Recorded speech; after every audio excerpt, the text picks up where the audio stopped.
So it seems like these guys have the speed, like the speed edge, but their coordination is nowhere near the level of the guys who have been doing it long term. I mean, I would disagree. We know that our new Gundams, the Justice and the Freedom, are like 4-time modifier. Plus, they're being run by guys with seed. So. Alright, we are calling all Gundam seed pilots. Are you ready to double your deployment? Join us on Patreon and get double episodes dropped right away. Once we reach 30 patrons, we'll bring double episodes to YouTube for everybody to experience. So fuel your Gundam addiction on Patreon. Let's build this community together, join Patreon, and get those double episodes of Gundam seed. Hey everybody, welcome back to another Stoneface Reactions. I'm Theta, this is Justin, and we are back with another episode of Gundam seed. First off, we have a couple of comments. We have Zero Hera from the episode Kigali Returns, because remember, that's how far behind the YouTube is to the Patreon. Indeed. I have nothing to say, because the whole Flay/Kira drama holds no interest for me. Aside from Andrew Waltfield and the mech combat, I have no love for this story arc. Still, what comes next is pretty interesting, so I am looking forward to seeing the upcoming reactions.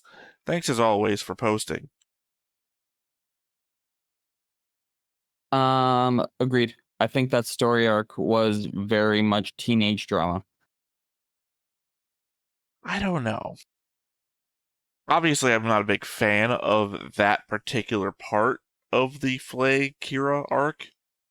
And it does set up Flay to be kind of like a bitch, if I mean.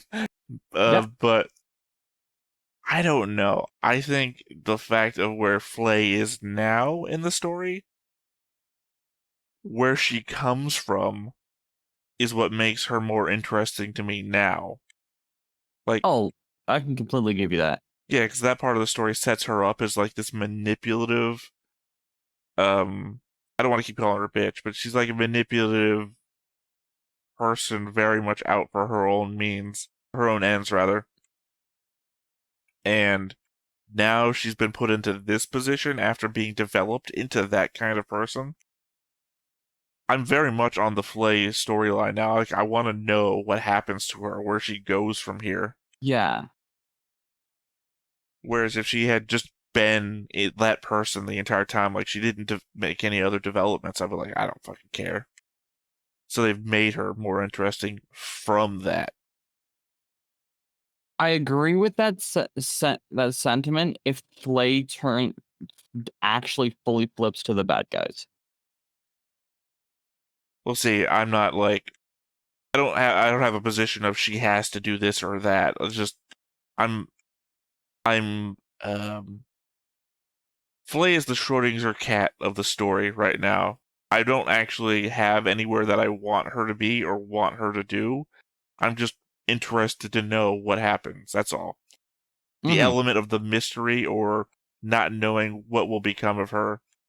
I guess there is the element of why does she keep seeing her dad and Rao. That's also interesting too. Yep. I don't think I wrote it down in my notes, which of course are work to come, but I do remember when I was watching it to take notes last night, I was thinking, they did a twins thing with Kigali and Kira. Yep. Did they possibly do a twins thing with Rao and George? It wouldn't surprise me. Well, think about it. It's a blonde kid and a brown-haired kid. Kigali is a blonde, and Kira's brown-haired, isn't he? Yes. Also, on And that thought process, well, if just real they quick, were... George has brown hair, Rao has blonde hair. Just that was my end. No, on that thought process as well, that could explain why there's the need for medication. I don't think so, because it, Kira doesn't take medication. If it was an experimentation thing to see if they could adjust the genetic makeup of twins, if they were an earlier draft of that I'm gonna say project, Yeah, right? seed project, whatever you want to call it. Yeah, if they were an earlier round of testing and they weren't quite successful, but they wanted to see like, okay, so we almost got there. Let's see if they can function. Like, to me, there is a lot of credence to that idea. Maybe. I'm not going to say you're wrong. I'm just going to say I don't think so. I mean, you might be right, but maybe. My problem is that my idea about the drugs is that it's kind of the same thing as the 3 Earth Gundam pilots. That I think he's like addicted to a substance that makes him better in battle, maybe. But we've never like the effect we've seen is more of like a pained look or Yeah, like we've a seen that body though. degradation. We have seen that. Remember when Ra was wrapped up in blankets on the floor and his hands are shaking all the time? Yeah. Yeah, we've seen him go through that kind of shit. We just see it to a lesser extent, and maybe if he's been doing it longer, he's building a tolerance, but he still goes through it. Possible. It's possible. I get more patient zero vibes than addict. Well, again, it's also the element of they've only introduced drugs in these two regards. Whatever Ra was doing, and then whatever those pilots are doing. And I have to think that Correct. one is either a setup for the other, or like I said, I'm not discounting what you're saying. Of course. If they like reveal it to be, oh, he's just an early version of this, and that's why he's taking drugs, and that's why he takes pills, and they take a shot thing. That's why it's different. I'm not saying like, oh, you're 100% wrong. I'm just saying I hope my theory is correct because it connects two things together versus your theory, which is this will explain something, but it's going to be kind of out of the blue. Because I think the connection we're gonna get with the Earth Gundam pilots is gonna be that to involving Azrael and Blue Cosmos and greater connection from Azrael to other parts of the story. Well, we already know that they're connected to Azrael and Blue Cosmos because he's controlling them, as it were. But I think it's going. I think Azrael is going to be the big threat for the second season. I don't think we're going to deal with him here. Well, I mean, we're in the final stretch. There's like, what, 48 episodes on the HD remaster? And we're going to be doing up, what, 41, 42 today? So we're sub 10 episodes left. All right, well, next comment, by the way, because it's still only the first comment. Yep. Justin White. I don't know your last name, Justin, so maybe you're responding to your comment. Also from the episode Kigali Returns. So now Theta doesn't know what a coordinator is? At least he doesn't know Kira is one. Otherwise, he wouldn't be asking why Kira was so hard to hit. If Kira fought another coordinator, he'd get his ass beat.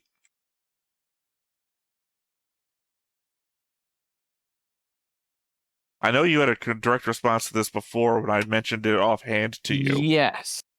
So, is it not true that Atherin's also one? Yep. Atherin's a coordinator. And he pretty handedly takes Atherin.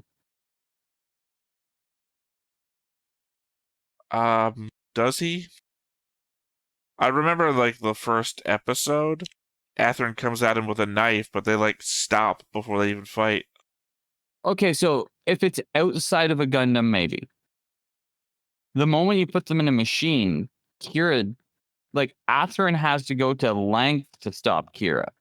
Atherin needed two bodies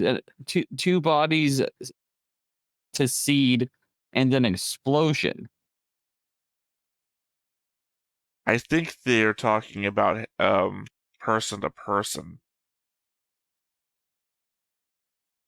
If it's person to person, maybe. I mean, obviously, I knew that Kira's a coordinator the whole time, or at least since we started. So I don't know what. See, my problem is that Kigali Returns is how many episodes ago? Like 30? I think that might also be a response to your I want to say gaslighting, but like No. your no, this is why I'm doing it this way. Your positive non-confirming of any details I was giving at that point. Well, that's what I was about to say. Like, Kigali Returns is what, like 30 episodes ago. Yep. So I don't exactly know what I said that elicited this response from a commenter. So I can't like come at this, and they didn't like time code me, so I can't like listen to see what I said. But I can only think this comes from like there was a line of thought that I kept throwing out that nobody touches Kira unless Kira wants them to. You know, the fact that Kira dodges punches all the time unless Kira wants to get punched. If that is the case, if that's what this is an active, or if that's what the trigger for the comment was, trigger not in a negative way, but trigger as in which causing response. It would most likely be for when what's his name? Blonde hair, glasses. Sai. Thank you. It would be when it could have been when Sai was real mad at yeah, Kira it would be that episode. I think. Girl. I think that's the episode where Kigali's hiding behind a bunch of rocks and Sai, Flay, and Kira having that argument. Because I know I also bring it up during the Artemis episode, where so I could see why that where that response comes from it based off that episode. So my problem is it's like main character syndrome. That Kira is meant to be cool, so Kira doesn't get hit unless Kira wants to be hit. That was my statement of fact then. Obviously, I know he's a coordinator, and I think saying that he just can't get hit because he's a coordinator, I mean, think of what that would mean to the entire fucking military operation. That every Earth Alliance soldier has no fucking chance in hell against the entirety of the zaft military in hand-to-hand combat. I think that that's a true statement, though. I mean, we're talking about trained military forces, right? I'm not talking like Kigali versus Atherin on an island where we see Atherin is like bouncing off the fucking walls and Kigali can't do anything. Although it's weird because Kigali is technically an admiral, so I don't know. But like that's what I mean with it. Like, I think that's part of the danger and part of why Earth forces, or at least at that point in time, Earth forces were the quote-unquote good guys. Well, never. I've got notes on that one, so I'm not touching that. But of course. But I mean, even thinking about when there's a reason why it's in quotes. Think about when Zaft was trying to take the Gundams, right? And just normal like engineers and shit are holding them off. Like there were Zaft casualties trying to take the Gundams, and I'm not talking like Rusty. I'm just talking like the other people that were sent in with them. Conceivably, all of those people were coordinators. They didn't like blitzkrieg the Gundams and take them all in an instant. Normal people held them off.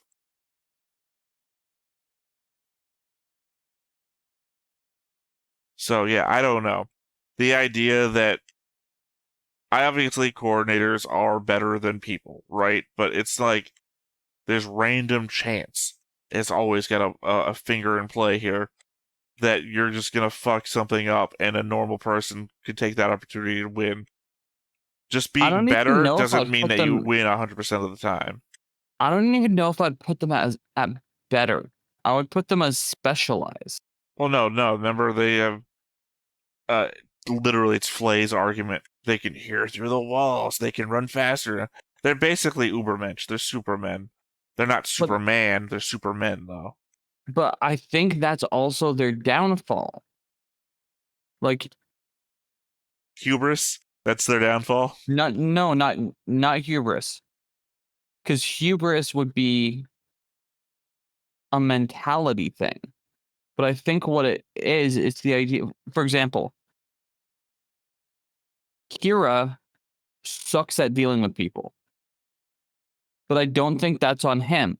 I think if I think if I think coordinators are designed to serve X purpose. I mean, I disagree with that because Lacus is a coordinator and she's literally an idol. I think Kira, it literally And is that's a on purpose. him. No, I don't think she's designed to be a. Coordinators aren't like, this isn't like some sort of hive structure where people are designed to fill a role. I think they grow up just to, they're just people. Here's my problem, is that I have a whole note about this later, because Lacus kind of talks about it in one of the episodes, so I'm not like wanted to jump hog into it as a discussion point before we get through everything else. Circle back, when I was talking about just being better doesn't mean you win 100% of the time, because the first thing that jumped in my head was the Star Trek quote. I don't know if you're a Star Trek fan, so I don't know if it fits. There's a Picard quote where he says, sometime, I'm like paraphrasing here because I can't remember it completely. Yeah. Picard says, sometimes you can do everything right and still lose. That's just life. Or maybe it says the opposite. Maybe it says you can make no mistakes and still lose. That's just life. So, just being better doesn't automatically mean you win all the time. Circumstances can play against you irregardless of everything you do. Oh, absolutely they can.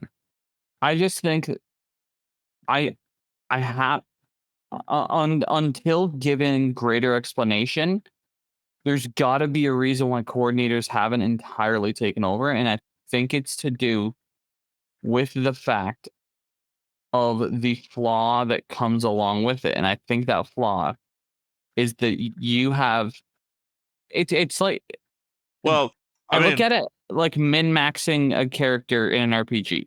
The reason they haven't taken over is because, one, they're heavily outnumbered.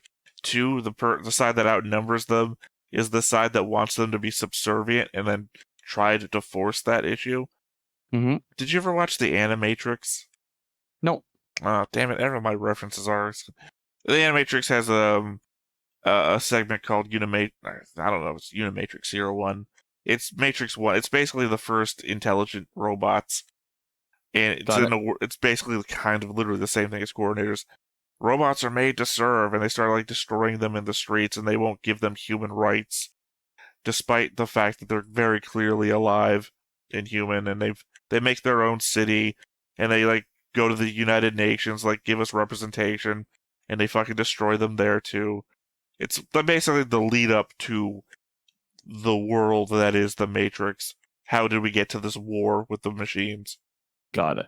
And we know that the coordinators are kind of the same way, because in that flashback thing, we saw them like getting beaten in the streets and everything like that, which kind of leads to Janus 7, which leads to all that stuff. Also, they say that they want the coordinators being super intelligent, also have higher technology. So the naturals also want our technology. But otherwise, that's why they're down put. Or haven't taken over yet. They're just outnumbered, and you know how we had this discussion in Universal Century of how Xeon is so supremely outnumbered, like 1,000,000,000 to 1. Yeah, that same sort of thing. They haven't taken over because they're just like on the back foot. It's amazing that they're winning as much as they are.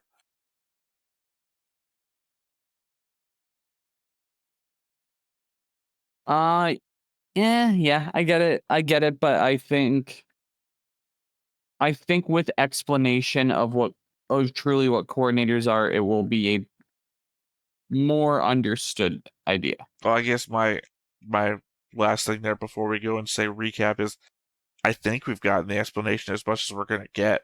So I think when we got that recap episode about the history of the coordinators, that was it. Okay. I mean, because the only thing they seem to be doing now is just like introducing new flaws, like, oh, the birth rate's down. And it's like, well, also the aspect of coordinators are created from naturals, so. Well, oh no, that makes sense to me. What's I'm saying? There's less coordinators than there are naturals because think about it, there was 8 billion naturals when the first coordinator was made. That might be what makes Kira special, though. I don't think so. Kira is just another coordinator. Well, I mean, he's not another coordinator in the fact that we know he's part of the SEED project or whatever the fuck that is. He's special in that way.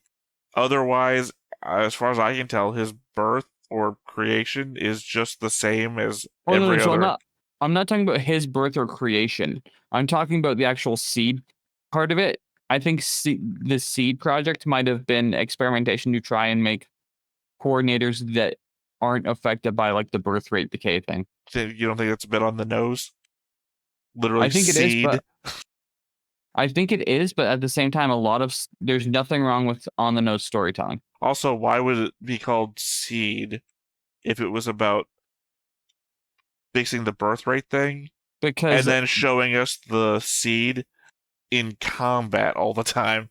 That could be a side effect, and SEED could be actively being used to describe more of the life-giving growth idea versus what we've seen. Also, why would Orb do it? Orb's already been shown to work with a wide variety of people. Yeah. It just seems like it would be a zaft project and not an Orb project, because zaft is entirely all coordinators. But that's why. So it could be that zaft got to a point where they don't have the answer.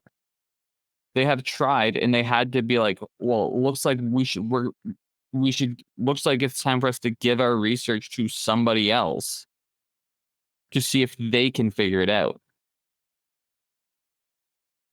I mean, I'm aware of the fact that the whole thing about Orb is the fact that they're part of the population is coordinator and part of the population is natural. It just seems odd that the faction most concerned with it wouldn't be the faction trying to solve it the most. That could be the solution they have to solve it at the moment.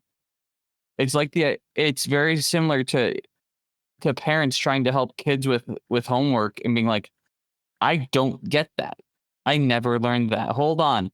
Let me check with somebody. Well, no, I mean, from the retrospective, zaft has never talked about it. Like, Patrick, or I think it was Patrick and George talking together, talk about the declining birth rates. But when people talk about SEED, it's been, oh god, what's his name? Kigali's dad in Orb. And then the Earth Federation people had a talk about what Kira was with, like, obviously news readouts from the early 2000s, but they were discussing it. So it was Earth Federation and Orb talking about it, not zaft. So if that's the case, if Orb is heading the project, that could easily be Orb trying to help their people. Because if they have coordinators there that want to have children, but the birth rate's declining. Yeah, but my point was that also keep calling Earth Federation. I think it's Earth Alliance in the show. Earth Alliance also has papers on it. But zaft, because if the Earth coordinator only group, doesn't have any information on it, or hasn't shown any. Well, if Earth Alliance is in a position where they want to like control and use coordinators, if they have resources they can throw into this, they get value out of it too. Yeah, I know. I'm not debating the Orb connection. It's just the side of, okay, if you like put Orb in the middle, Earth Alliance on one side, zaft on the other, you'd think that this problem would face like zaft Orb side, but it's the fact that it's facing zaft Earth Alliance side is the confusing bit. Earth Alliance that wants to subjugate the coordinators. And apparently has the information about their birth rates. True. We don't know. Alright, well, oddly enough, that was the comments. So how about we go into the recap? I remember that Lacus does a whole bunch of stuff. Waltfield returns, and Atherin gets captured by his dad because he is like, I have to go ask him.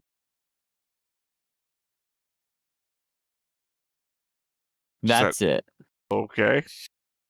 So, not a lot on the remembering front? No. The biggest thing I remember from the episode is our active discussion of where the hell did this come from Lacus. Again, I've got thoughts, but before everything, let's go back to the concept board. Indeed. In the weird new layout that I'm trying to make work. Obviously, Siegel is dead. True. And Waltfield and Martin DaCosta are over here in the unknown territories. Which I had called that Martin was back. Well, you thought... Actually, I had to delete the old Waltfield ship off of here, because obviously if Martin and Waltfeld are both over here, then nobody has that ship anymore, so I just kind of had to delete that one, but... I believe you thought he would be coming back on that side of things, is what you kept saying back then. And then we both got confused when a guy showed up to save Lacus who looked like DaCosta, and I'm like, no, they kind of look different. Turned out it was just fucking him. True. Can't stop Martin, baby. I mean, I can't take away that you did say he'd come back, and then he fucking came back. It's just, we were both thrown when a guy, like, he shows up on stage, and I'm like, he looks familiar. Do we know him? And neither of us picked up that it was DaCosta. True. And then I took time to wrongly say, no, that's not DaCosta. Look at the picture here and look at him there. They got, like, different hair or something. And then last episode, it's fucking DaCosta. Let's see. I've added people to the board, which I don't know, might upset some people. I'm going to read my notes here, specifically when it comes to this. I just want to point out that I've added characters to the board that my chart is telling me are HD remaster characters only. I imagine they will be people later that have been retroactively added to scenes as Easter eggs or something. I have no clue. But I went to the time codes my chart said that they were in, and added them to the board via context. Namely, one group of them was evacuating from Orb during the Earth Alliance attack, so I put them down as Orb civilians. I'm going to parse myself down over here to these people. Mr. Asuka, Mrs. Asuka, and Mayu Asuka. Got it. Technically, there's a kid who was right here too, but I see him in a second scene. The other group was in a zaft announcement scene wearing zaft uniforms, so I put them in the zaft group. Just wanted to explain that. And that's these over here. Shin, Asuka, Ray's Buru, Luna Maria Hawk, and Marin Hawk. So, maybe next season characters that are just been thrown in the HD remaster. Oh, sorry, also Shihu Ha Nen Fuss. So maybe they're like next season characters that are just like, they decided in the HD remaster to throw in like maybe some backstory, like, hey, see, they were back in the original show too. I don't know. Maybe.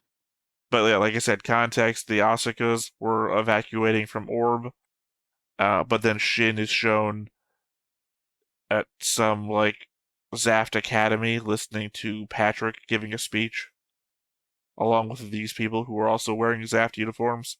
So for now, I put them all in this zaft column because I have no fucking idea. Makes sense. Other than that, I can't think of any other changes I made. I don't think any other new characters were introduced, other than obviously changing allegiances. Because obviously, I also got rid of the red line connecting Walt Feld to a bunch of people. Yeah. The only change is we need to have every color line surrounding Lacus until we know what the hell is up. I mean, you're joking, but 100%. You've seen the Universal Century board and how many how many lines are coming out of like Char and True. everybody, and you haven't no idea. I gotta show you the Macross board someday, because that is 5 different shows now connecting lines across everything. The Macross 7 board is literally a subway system, so. Understood. Alright, back into Theta Thoughts proper. So 2 episodes ago, they brought up the map of where stuff was and referenced Artemis as though it was still there. So I guess despite all the explosions we saw while the Archangel was running away, everybody there didn't die like we suspected. Good to know. Well, it's the usage of words. They say, is Artemis, not was Artemis. Curious how they survived, but... It's a giant asteroid. Maybe, Holden. Maybe somebody came to the rescue. Maybe they pushed off the assault. Maybe the Gundam stopped caring after Archangel ran away. Fair enough. I don't know. Lacus's message of rebellion, as it were, is essentially a call to remember the dead and questioning why they are fighting, right? The eternal question that's haunted the back half of the season so far. I feel like Patrick's retort to it is entirely reasonable, though. He points out that Lacus sold them out, which she did. She not only supplied state secrets to the enemy, she gave away their top weapon system. When he calls her a traitor, regardless of what you think about Patrick, he's right about her. He admits that no one wants to fight, which may well be a lie on his part, as we know that he wants to, but his reminder about the oppression still rings true. Blue Cosmos is a thing, and apparently has a grip on the Earth Alliance military. Of course, we cannot forget Janus 7. It's the motivation for any number of characters so far to fight. I don't get the energy that he wants to fight. You not remember literally last episode when Athrun asks him why they're fighting the war, and he says, we have to kill all naturals. All of them. Yes. So I think he has been driven to a point, not justly or correctly at all, of the only way we stop this greater conflict going on against coordinators is by making coordinators the only people. I think it's a very wrong way to achieve peace. Well, but just to thinks that he is headed in that direction. Not to address your point here real quick, just to a secondary point is that he's also the combat motivated leader of the council, because we had that real early shot that Siegel was the diplomat, let's try and find peace leader, who gets supplanted by Patrick, who's calling for war efforts. So that's also the element of how we know that he wants to fight versus the opposition who just got murdered. Well, so I think there's a difference in wants to fight and only knows fighting as the solution.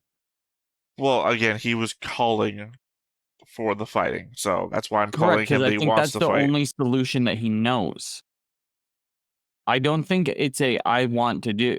do this. It's I have to do this. I I think- think that he is misguided to the degree that he does not think he has another choice. Well, I think his desire to fight comes from his desire to kill all naturals. I think the argument that you're making is one of like. Sorry, I had a metaphor in my head and it just completely escaped me. It is not. I don't think it makes a difference. The reason why. That I agree with. Yeah, he wants to fight, regardless of if he feels it's the only way or not. He's the war minister, if it were. Correct. Also, God, you said something earlier and I wanted to address it and I can't remember the exact statement about him believing that coordinators were the only ones that should survive. That was why I brought up that Blue Cosmos is a thing and it has its chokehold on the Earth Alliance military. Because as you said, you think they're going to be the big bad next season. Blue Cosmos is the racist group anti-coordinator, which means that we can't have peace with the Earth Alliance so long as they're being led by the explicitly anti-coordinator racist group.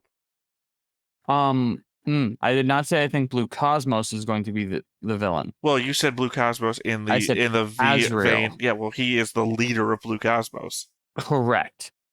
I think so. I think Blue Cosmos is a front for something. Yeah, literally the KKK of coordinators. But I think Azrael is involved in something to do with Seed, something to do with something bigger. Oh, I don't think it has anything to do with Seed, other than the fact he's in a show called Seed. But I think Azrael is aligned with Blue Cosmos because it's convenient for him. No, remember the very stupid thing that I brought up during the episode? Not stupid from me, stupid from the show, I feel like, is that we see Azrael's motivations, and it's he got beaten up by coordinators as a kid, and then his mom slapped him when he cried about it.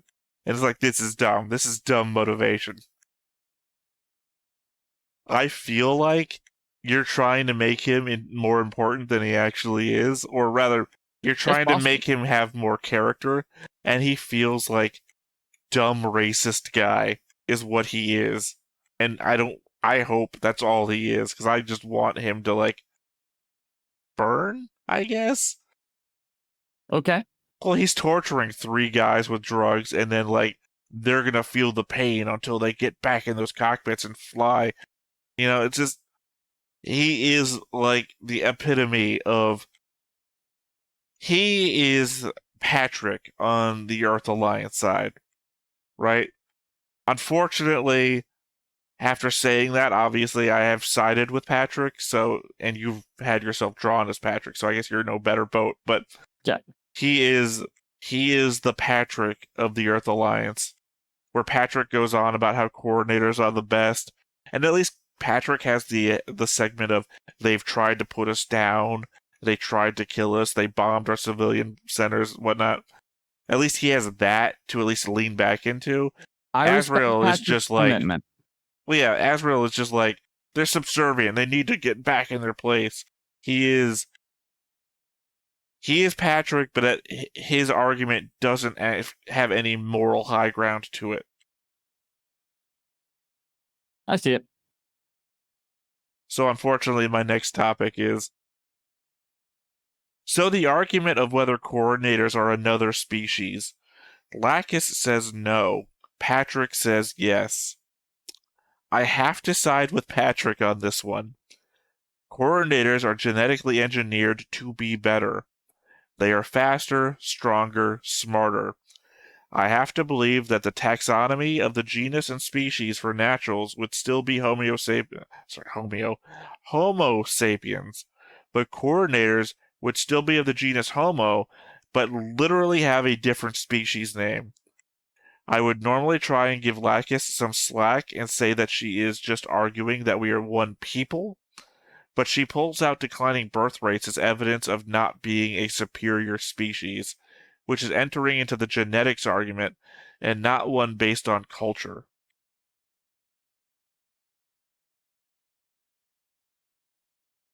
I see both sides of the argument. It's not a 1-for-1. Well, it's leading back into Universal Century Gundam, right? Where Giran says that we're a new species and we're moving on to the future. Giran doesn't have the benefit of saying all space noids are genetically engineered, right? Yeah. Space noids aren't better, faster, stronger like coordinators are. He has no argument to say we're a new species other than saying we exist in a new era of humanity. That's his entire thing. Or actually, that's Zeon's entire thing that he's like cribbing. But coordinators are genetically enhanced. They could well be a different, again, scientific taxonomy species. Of course. So, one, I agree with that. Two, with the Space Noid thing, I think it would depend on which generation of Space Noid we're talking about. Well, I think the longer that people are born and live without being on and dealing with the conditions of Earth, the more you could argue. Before we get too far into this, there is a very, very big Justin rule thing that we cannot discuss yet. So I want to throw that out there before somebody says something in the comments that one is a spoiler and two, something you don't know. So, or think that I don't know. There has been something we have talked about, not me and you, but on the channel across many different Gundam shows. That is brick and mortar. That is the very baseline of Gundam knowledge that has not been introduced in UC Gundam yet.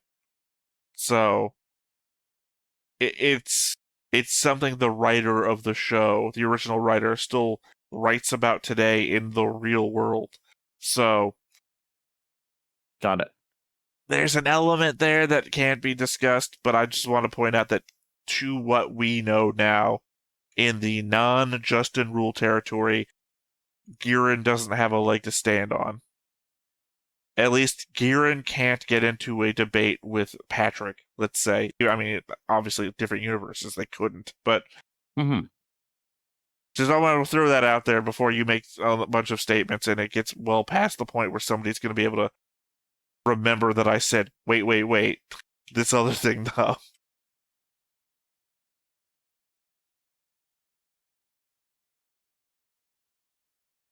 Victoria was a win for Earth Alliance against zaft. I don't know if we ever mentioned it, but that was the result of an off-screen battle. Yes, we did. Well, I know specifically we saw an Earth Alliance guy walk around the battlefield and then BAM! Shoot a zaft guy in the head. We saw the after effects. We didn't see the actual battle. Correct. And then when I was taking my notes, I noticed that they said, oh, we took it from zaft. And it's like, oh, zaft lost a fight? Didn't see that.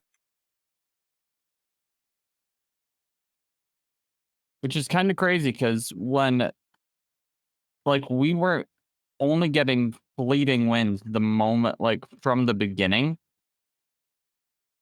Yet the moment when we start to switch sides, they start winning. Well, it's because we're covering. Remember, Earth Alliance is attacking both Orb and Victoria at the same time because of Asriel. He says, "Why win one if we could win two?" So obviously they lose one, and then the one we're not watching on screen is one where they win. Yeah, it's very similar to the idea of the Archangel being damaged off screen, which thankfully only happened once. So 3 out of the 5 main ships to be concerned about now are all essentially related. Of course, I assume we still have the zaft Vesalius transporting Rao and crew around, but now we also have the Izumo carrying the Orb crew, which is then what the Archangel was based on. And then the Earth Federation has the Dominion, which is itself just another Archangel ship. Then there's Lacus's Eternal, which, whatever kind of ship that happens to be. we know it's faster than the Vesalius because the Vesalius is literally chasing, or it's behind it, and they say, we got to capture it. And it's like, I don't remember. I think it's Rao that says, we'll never catch up to it. Correct. So, yeah. We have Vesalius and the Eternal, which are two different ship designs, but then the Izamu, which is basically what the Archangel class was made to replicate, and then the Archangel and the Dominion.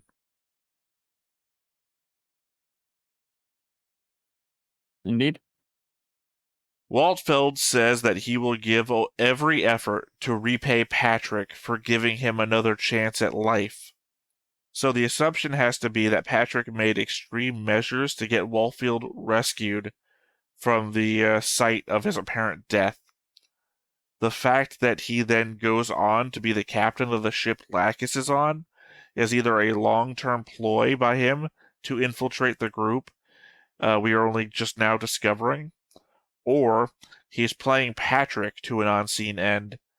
As I've said, in much the same way that Rao seems to be playing Patrick. I think it's the second. I think Patrick's being played on multiple sides. Well, the confusing bit there is that we see Waltfeld talking to Patrick before we see Waltfeld on the ship. Like, when Waltfeld's talking to Patrick, it's like in that Claw watching Inspector Gadget. You know? It's just the back of a chair. We don't see who's talking, sort of thing.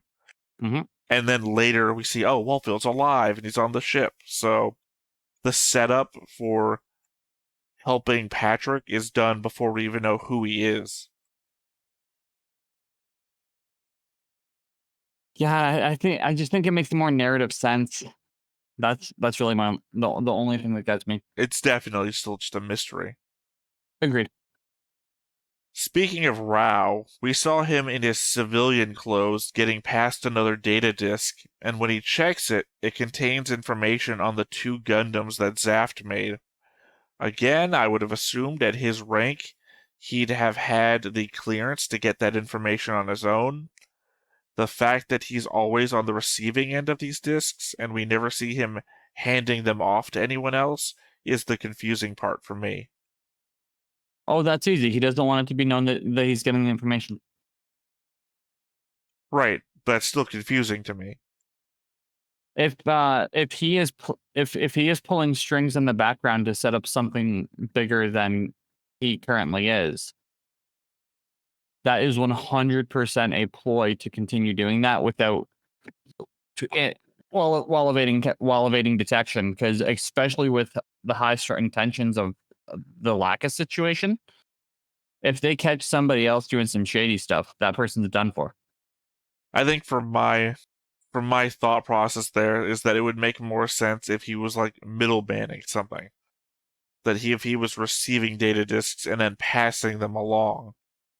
But he's the end of the process, which is why I find it confusing. He's the plan guy. He's coming up with a plan, but he's getting all of the relevant information first. Well, there's been no payoff to any of it yet, so... It's true. Alright, my last thought here. Patrick is looking over some info on a computer when Athrun comes to talk to him. The only thing to know about it is that it said Gamma Beam Shield, and he cursed the Naturals about it. Ah. Actually, just thinking about it right now, the Gamma Beam Shield might be the shield on one of those 3 Earth Alliance Gundams. Makes sense. Bends the laser thing around it, which would be why he would be cursing them. Although I don't know, because it looked like a giant array on the screen. They could be one and the same. Well, no, I mean, like, on the Gundam, it's just like a shield, and you don't see anything. But on a screen, I think it looked like a dish, like a beam or something. Yep. I have no idea what it pertained to yet, you know? The same way that, God, I can't remember what it was called. Was it called Eclipse or something like that? The Alaska base, the giant, like, underground... Oh, I will remember that. I know what you're talking about, but I have no idea. Yeah, the same way that didn't mean anything until we got there. And it did, all of a sudden. Mm-hmm. All right, well, you have anything else that you want to go over before we get into this? I do not. All right, well, I guess let's go ahead and hop on into it. ホームブロワーは第7軌道にて待機。スターリング、メゲラ、ベックイズは第2軌道に移動せよ。第8空母軍、加速 3.7 ポイントでホライソーと合流してください。第4補給 That's right, Zaft was complaining about the fact that Earth forces are gathering at the moon. Correct. 距離500、オレンジ14、マーク233アルファ、大型の熱量、接近しつつあり。I mean, 3 of them, it has to be our people. 重かじ10、監視下げ、ピッチ角15、イーゲルシュテルン起動、バリアント照準、敵戦艦、ミサイル発射管、1番から4番、コニントス装填、バリアント、停！ I guess it's an untested crew. 何をやっているか、貴様ら！対応が遅すぎる。これでは初陣で沈められるぞ。分かっているのか？艦長、艦隊司令部より通信です。 I mean to say, I guess that was the point of having them seem all confused and shit, was to show that they're an untested crew. すまんな、気合の入っているところ。いえ、紹介する。こちらは国防産業連合理事のムルタ・アズラエル氏だ。君もお名前くらいは聞いているだろう。この間に配備される3機の Of course, every racist has heard of Asriel. 共に上官する。頼むぞ。よろしく、艦長さん。はあ、ナタル・バジルール少佐であります。しかし、僕らの乗る船の艦長さんがこんなに若くて美人な方だってのは粋な計らいってやつですか？ They're really making him not likable. All they had to say is, I'm the leader of Blue Cosmos, and he's supposed to be unlikable at that point.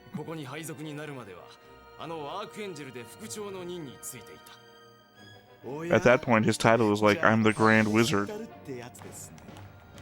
Yeah. 僕らこれからそのアークエンジェルを撃ちに行くんですか？ That's what you signed up for, bad girl. You should know that. I also want to take this moment in the opening where we have to talk over it anyway. Indeed. To point out the fact that if there was something in our long conversation just before we started watching the episode that it feels like we're not hanging on in any regard, it's actually the next day that we're recording this. So if our thought process aren't exactly the same as they were a moment ago, recording wise, Indeed. that's what's going on there. I know I'm wearing the same shirt. That's just me. I don't remember if Justin is or not. I don't think I am. Sometimes in these edits, when we have to go on a different day or something, it can appear as though I've gotten the eclectic need to change clothes quite often. But thankfully, Indeed. I've got a recording shirt. See, I just like to do an outfit change every five videos. It's just like my thing.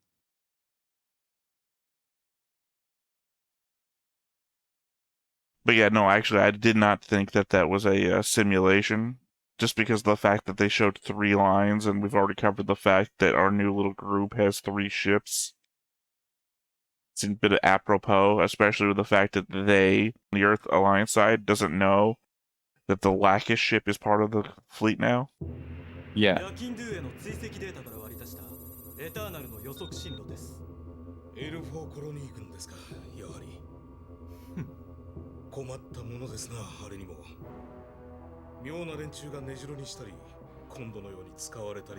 Suspicious people. I wonder if they'll ever show up.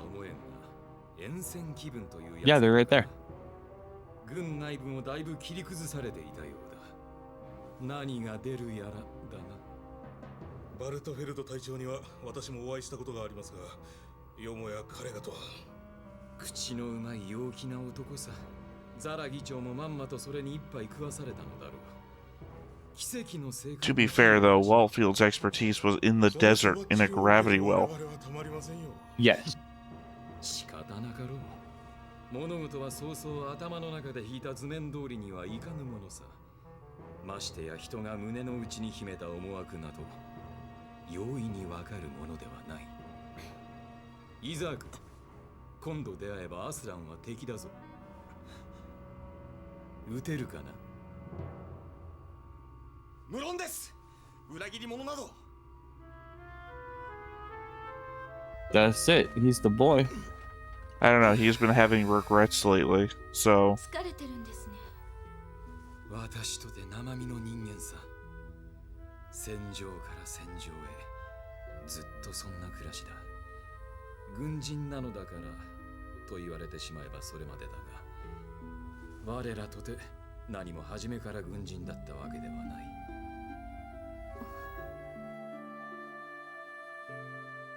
早く終わ How らせたいと dare you 思う。 throw that logic at someone, you smart bastard. 君もそう思うだろう。そのための最後の鍵は手にしたが、ここにあったのではまだ扉は開かんな。早く開けてやりたいものだがね。 I feel like I missed something. Keto what? Yeah. So we keep seeing that thing get moved around all the time. I've mentioned it so many times. 結構な騒ぎだった。でもまあ、そのおかげか一番損傷は少ないし、とりあえず陣取るにはいいんじゃないの？当面の問題はやはり月でしょうか。現在地球軍は奪還したビクトリアから次々と部隊を送ってきていると聞いています。プラント総攻撃というつもりなのかしらね。 I mean, forgetting about Artemis, it's their primary base in space. Yep. よせよ。僕が言ってるわけじゃないよ。ま、事実だけどな。なんでコーディネーターを撃つのが青き正常なる世界のためなんだか。そもそもその青き正常なる世界ってのが何なんだか知らんが、プラントとしちゃそんなわけのわからん理由で撃たれるのはたまらんさ。しかしプラントもナチュラルなんかすでに邪魔者だって風潮だしな。トップは True. 当然防戦し反撃に出る。二度とそんなことのないようにってね。それがどこまで続くんだか。ひどい時代よね。あでもそうしてしまう。 I mean, he did rewrite the Geneva Conventions to allow hostage taking. We already know that's the darkest timeline. 私たちと同じ思いの人もたくさんいるのです。作りたいと思いますわね。そうでない時代を。 I don't see this ending well for either side. こんなとこにいたのかよ。お前、頭ハツカネズミになってないか？え？一人でぐるぐる考えてたって同じってことさ。だからみんなで話すんだろ。そういう時はちゃんと来いよな。すまない。I mean, my thing is that my first Gundam was Gundam Wing, so I can't help but think that this is like the Zanked Kingdom from that, I guess, for any Gundam watchers out there. 俺は父を止められもしなかった。今更ながらに思い知る。アスラン。俺は何もできない。何も分かってなかったと。そんなのみんな同じさ。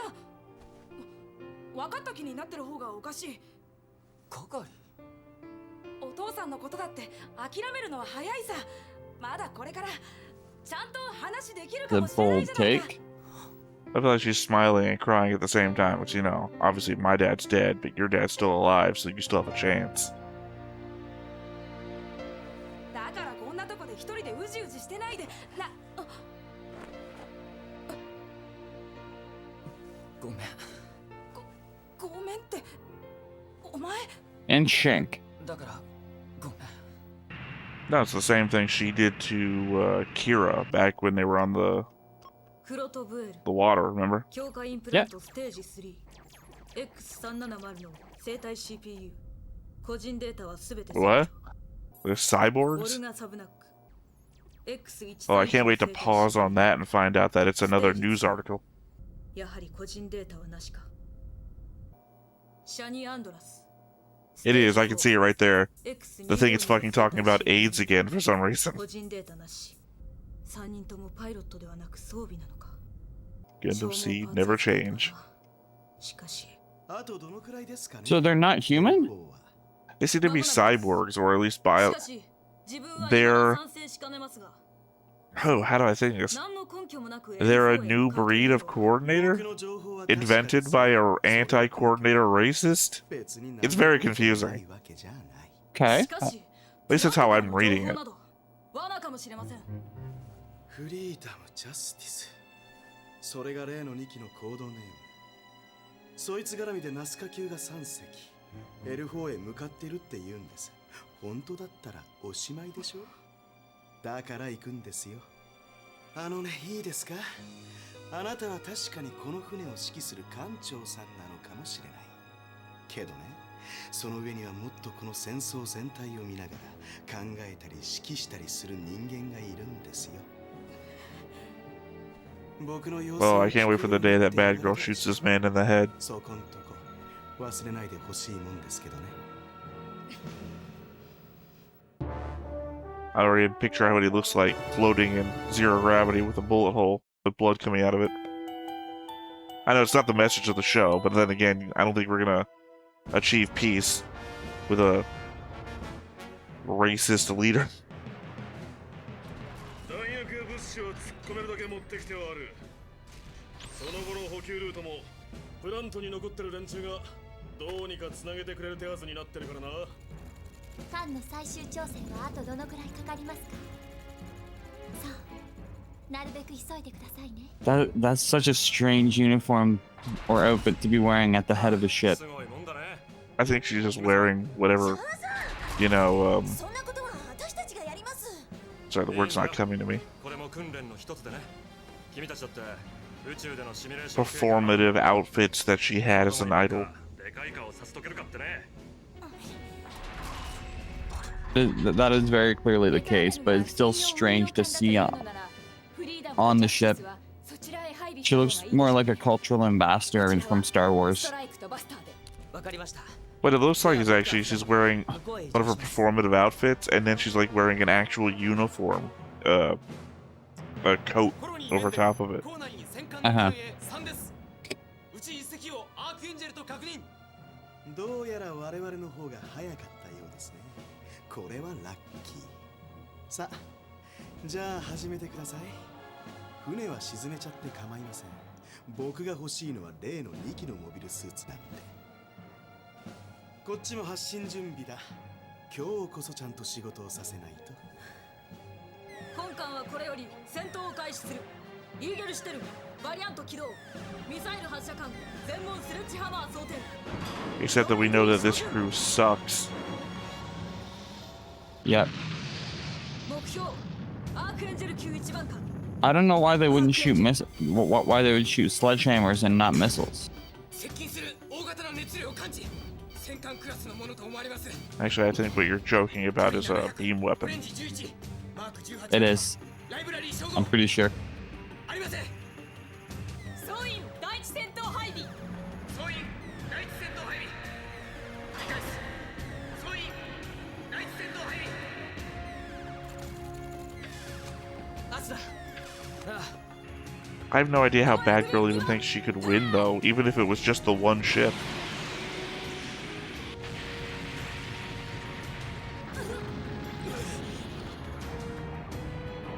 アークエンジェル発進。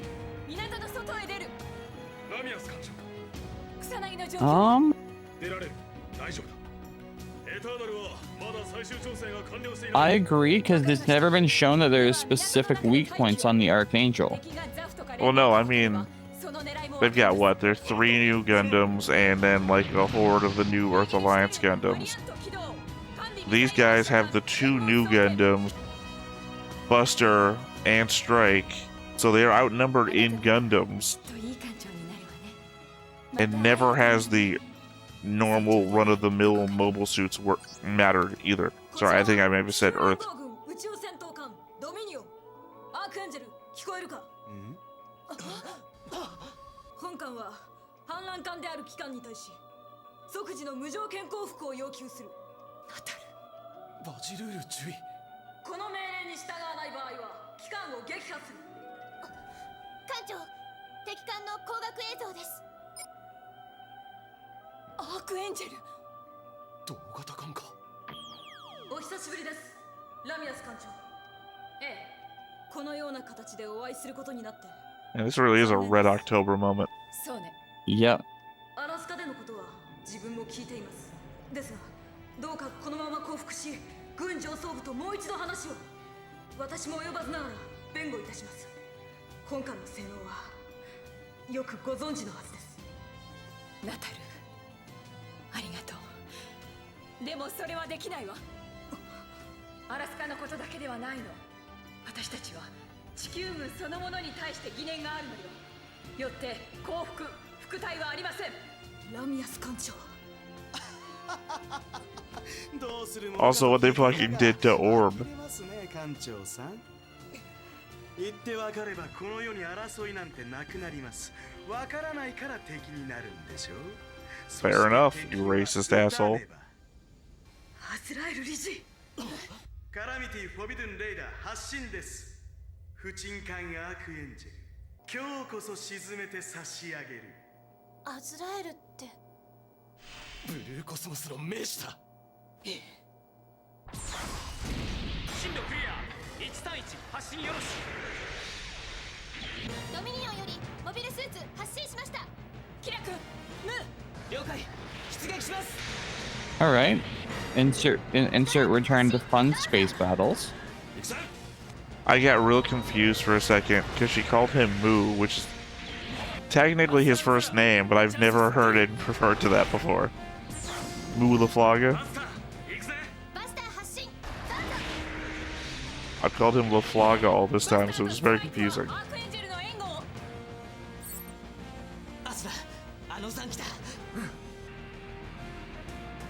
デブリに気をつけて。特に Okay. 巨大用なメタポリマーストリングは危険よ。分かってます。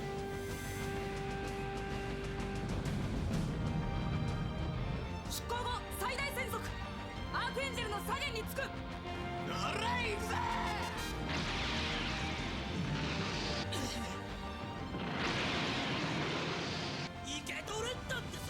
So it seems like these guys have the speed, like the speed edge, but their coordination is nowhere near the level of the guys who have been doing it long term.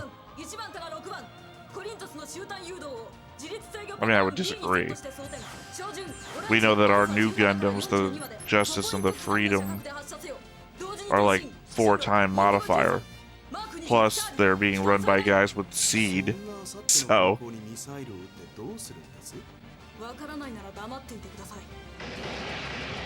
Shut the fuck up on my bridge.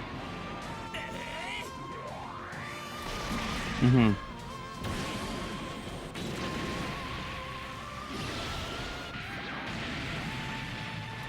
that's what I was talking about. The normal ass mobile suits have never been a thing.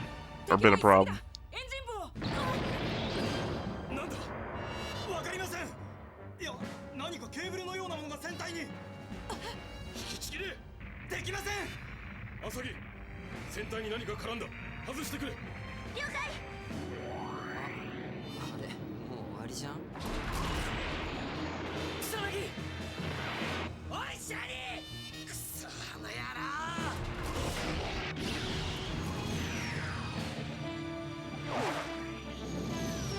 I see we have the return of your favorite weapon. That was a comment from Universal Century Gundam.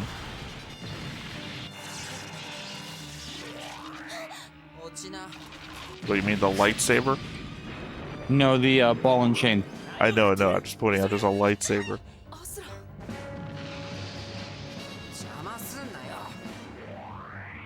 Hey, that's a beam sword, thank you. Hey, Darth Maul. You beat me to it. I mean, I just think it's dumb that one of our ships took itself out by flying into the thing they were specifically warned of not to fly into. 一つは足つきですが、地球軍側は一隻のようですな。ともあれこう状況がわからぬのでは手の打ちようがない。私とイザークでコロニー内部から潜入し、まずは情報収集に当たる。隊長自らですか。フェルダーリンとホイジンガーはここを動くなよ。コロニー・メンデル。うまく立ち回ればいろいろなことに型がつく。いいな。 We haven't seen Rao in a mobile suit since like the start of the series. Wasn't he in one at Alaska base? No.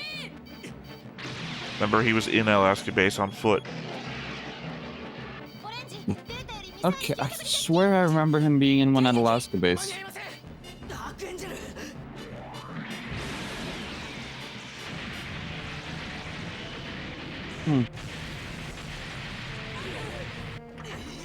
いや、すごいね君。このくらいの戦術お褒めいただくほどのものでもありません。ナダルさん。あれを露獲すればいいんですね。そう。ではカラミティとレイダーを。バリアント、ゴッドフリート、照準敵モビルスーツ、テー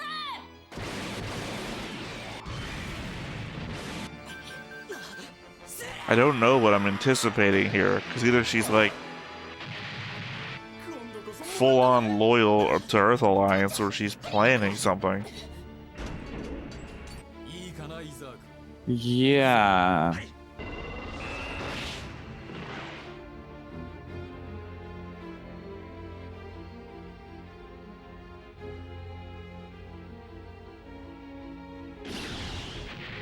Why give her the thing? まさか。おい、おっさん。おっさんじゃない。ザフトがいる。 It might be he wants that in the enemy hands.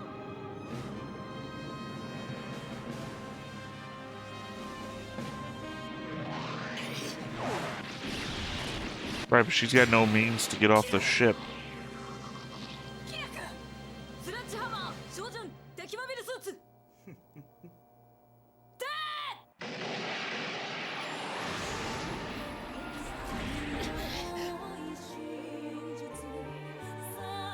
Cool shot. Yeah, so I mean, we know it doesn't mean anything though. Why? Oh, Why holy freeze wow. frame on that? Oh, the suspense. I wonder if they're going to kill Kira. You see, what's going to happen is there's going to be a hole in the cockpit, and the missile's going to go into it and blow up beside his head. Like you said, I think it's more about if Bad Girl is up to something. Like, why did they freeze? What is the impetus on freezing in that moment? Are the sledgehammers not armed? Are they going to just bounce off of him?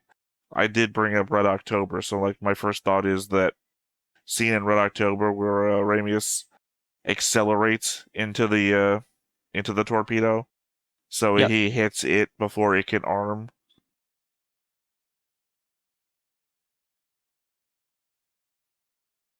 Like I said, I don't know. I don't know. It obviously we're building up the whole combat scene now that we have all these factions at play.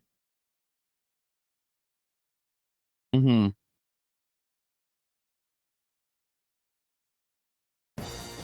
ぶつかり合う3つの力、違うもの、己と何かが違うもの、これが正義と正しき道筋と信じるそれぞれの胸の奥の火は陰ろうか。仮面の奥底にそのさらなる根を見る男の知るものとは。次回機動戦士ガンダムシード螺旋の開口。 Oh, snap. Sorry, I didn't see the picture long enough to be able to fully understand what I was looking at. Somebody was getting piggybacked on somebody else's shoulders. It was a kid with brown hair. Look at this photograph. That's all I thought of when I saw it drop. No, I was literally trying to figure it out, but it's like I didn't see the person, the adult in the picture. And I don't know who the brown-haired kid would be. Maybe, obviously, first thought Siegel? No, not Siegel. George. Sorry, I forgot his name for a second. Because obviously they have the Flay connection of why does Flay keep seeing her dad in Rao's voice, whatever. I know, I think we're going to get that reveal. Yeah, but it's more. Sorry. You do a thing there where what Griff used to do sometimes, which is, we'll find out. I was like, yeah, but I'm trying to figure it out now. Well, I mean, it's the point, right? The theory True. crafting. Otherwise, we would just sit here and watch. There's no reason to think about it. The show will tell us. If it didn't, it would be a bad show. True. It's one of those things where if I made the answer, I would be a little more invested into figuring it out right now. But it seems like it's being answered next episode, or it's going to lead us into an answer the next one to stretch it out. Well, I mean, obviously, it's going to give us the mystery next episode because that was the picture drop. Like, maybe they'll answer it next episode, but it doesn't seem like a huge mystery if they reveal it and answer it in the same episode. It's either that or it answers a question we should have already had and we're just not putting it together. Correct. Because for me, maybe it's going to be Kigali's picture, right? I'm not saying it is Kigali's picture. I mean, it's the same thing. That it's going to show two people that we know as like childhood friends or something like that, and it's going to reveal like two names on the back. Like, oh no, they were. I don't know. The fact that they're not babies means that we can't pull the twins card. It's going to show that Atherin and his dad are really brothers. That or it's just. So I don't even know why I'm saying that. I'm obviously not responding to the joke because I'm in serious trying to figure this out mode. That or it's just a later picture of Kigali and Kira. I think that would be anticlimactic. I mean, I don't know if it would be anticlimactic. I don't think it would be anything. It's like, it wouldn't add anything to it, right? Because we already have the first picture. The knowledge that something is not aided by additional clues or information. Agreed. If I'd only seen the picture of the guy, the adult. I mean, obviously I have full ability to rewind, but that's not what we do here on this channel. No. Yeah, other than that, this was just one long combat scene. Yeah, space fight. 3 factions. I don't know why Rao and Yazek are going into the colony. I don't think Yazek knows why Rao and Yazek are going into the colony. I mean, that's probably true. Yazek has never been, like, on the cutting edge of knowing what's going on.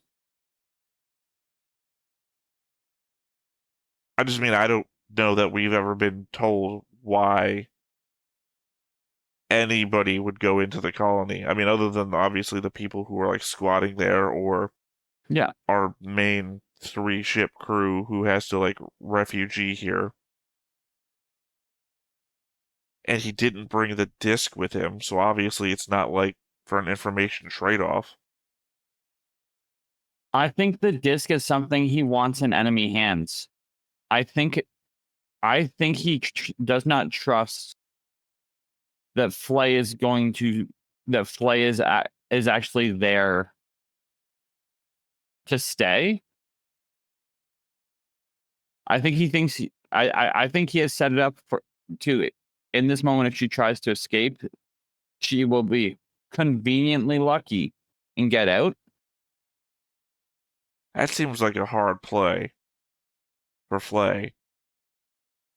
Conceivably trying to make a break for it in the middle of the battlefield with 3 different sides.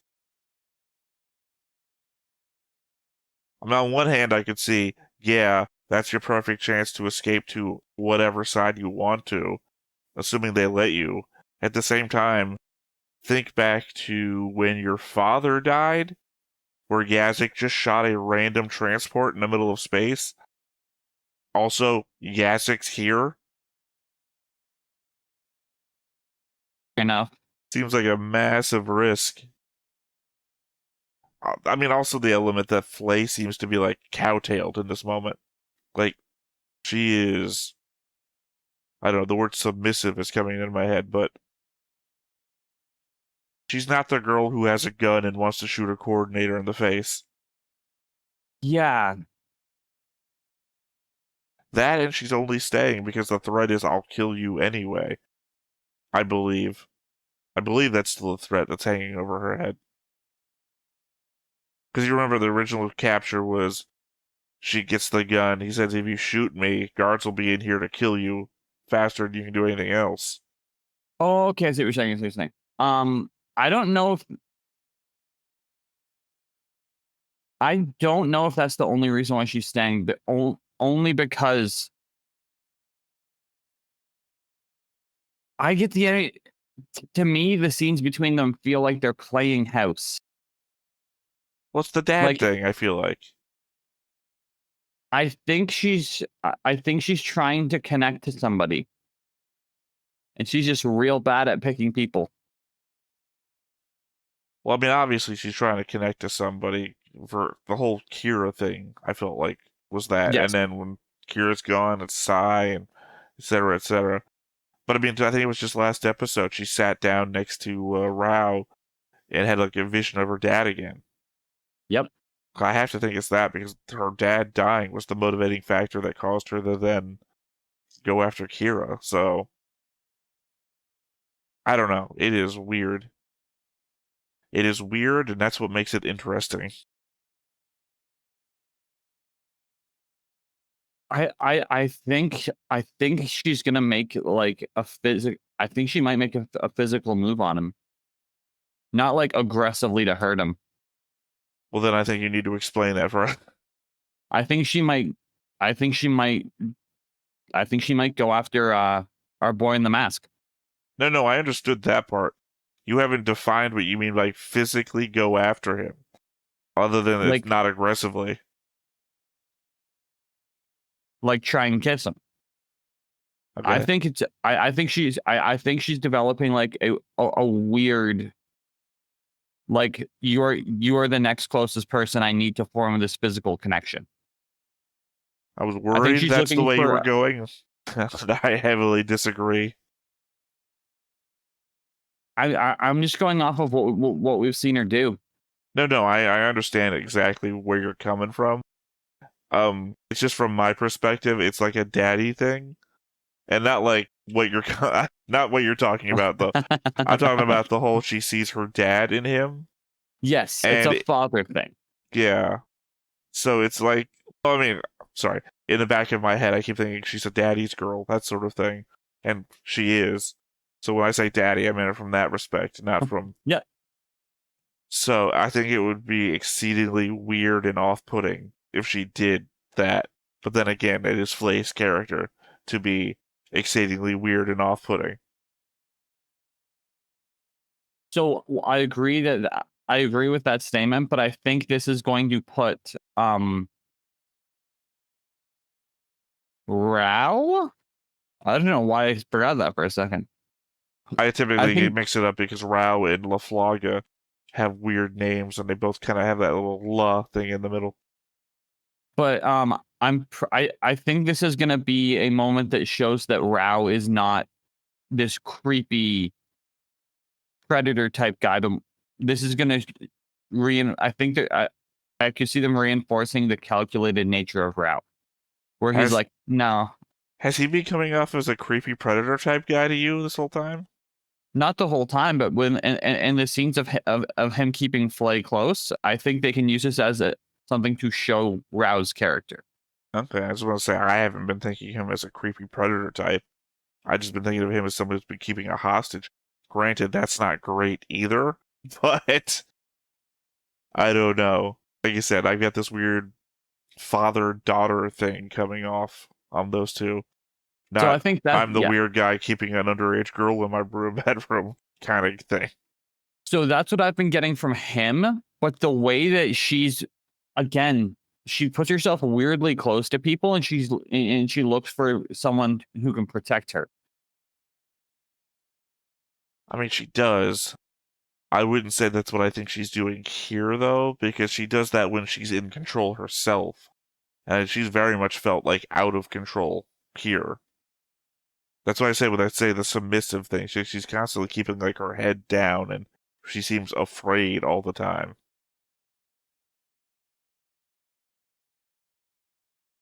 Alright, well, that has been all of my thoughts. You have anything else you want to add before we wrap up?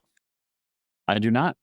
Alright, well, once again, I have been Theta, this has been Justin, we've been Stoneface Reactions, and we will catch you next time. Bye-bye. Bye. Hey everybody, thanks for watching another Stoneface Reactions. If you have an idea of another video we could go ahead and watch, go ahead and put it in the comments down below and we'll add it to the wheel. Be sure to like, comment, and subscribe, and let us know what you thought about this video, what parts you liked. And until then, we'll see you next time. Is this too goofy?